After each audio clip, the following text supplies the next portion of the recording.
తీసుకుంటున్న పేదల బియ్యం మాత్రం పక్కదారి పడుతూనే ఉంది. రేషన్ షాపుల నుంచే కూపన్ బియ్యాన్ని నొక్కేస్తున్న దళారులు పౌల్ట్రీ ఫార్మ్స్కు, బీర్ల కంపెనీలకు అమ్మి సొమ్ము చేసుకుంటున్నారు. అధికారులకు దొరకకుండా కొత్త దారులు వెతుక్కుంటున్న అక్రమార్కులు బియ్యాన్ని నూకలుగా మార్చి దందా చేస్తున్నారు.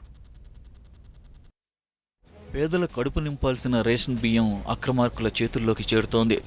ప్రభుత్వం ఎన్ని చర్యలు తీసుకుంటున్నా అక్రమార్కులు కొత్త దారులు వెతుక్కుంటున్నారు. ఎప్పటికప్పుడు రూట్ మారుస్తూ కోట్లాది రూపాయలు కూడబెట్టుకుంటున్నారు.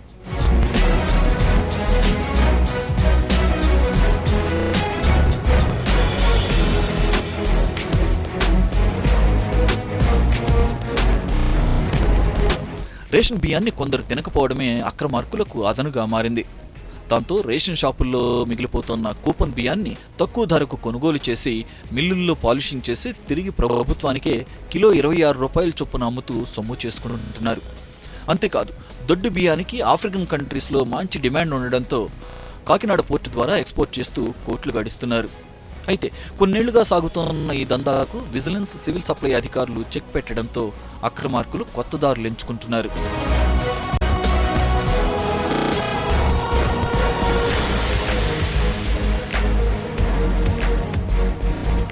రూపాయి కిలో బియ్యాన్ని రేషన్ డీలర్ల దగ్గరే 10 రూపాయలకు కొంటోన్న దళారులు వాటిని నూకలుగా మార్చి పౌల్ట్రీ ఫార్మ్స్కు, బీర్ల కంపెనీలకు అమ్మి సొమ్ము చేసుకుంటున్నారు. రేషన్ బియ్యాన్ని అలాగే అమ్మకుండా నూకలుగా మార్చి వ్యాపారం కొనసాగిస్తున్నారు. ఈ నూకలు ప్రధానంగా బీర్ల తయారీ కంపెనీలకు, అలాగే పౌల్ట్రీ ఫార్మ్స్కు చేరుతున్నాయి. రేషన్ డీలర్ దగ్గర 10 రూపాయలకు కొనే బియ్యాన్ని నూకలుగా మార్చి అమ్మితే 16 రూపాయలు ఇస్తున్నారు. అదేవిధంగా సూర్యాపేట కేంద్రంగా రేషన్ బియ్యాన్ని పిండిగా మార్చి కిలో 25 రూపాయలకు విక్రయిస్తూ సొమ్ము చేసుకుంటున్నారు. రేషన్ సరుకులపై నియంత్రణ అనేది రెవెన్యూ యంత్రాంగం తలుచుకుంటే ఒక అర్ధ కిలో బియ్యం కూడా బ్లాక్లోకి పోదు. ఎందుకంటే ప్రతిదీ కూడా వాళ్ళకు అనుసంధానం నడిచి ఒక డీలర్ షాపు ఎంత లేదని 5 నుంచి 10,000 వరకు వీళ్ళకి మామూలు అనేది ఇచ్చే అవకాశం ఉన్నది. అది లగ్న సత్యం, అందరూ కూడా తెలుసు. అయినా అప్పుడో ఇప్పుడో దాడులు చేసుకుంటూ రెవెన్యూ వాళ్ళు కొన్ని బ్లాక్లో నడుస్తున్నాయని చెప్పి చెప్పడం వాళ్ళకి అనుసంధానం ఉండి నడుస్తున్నది.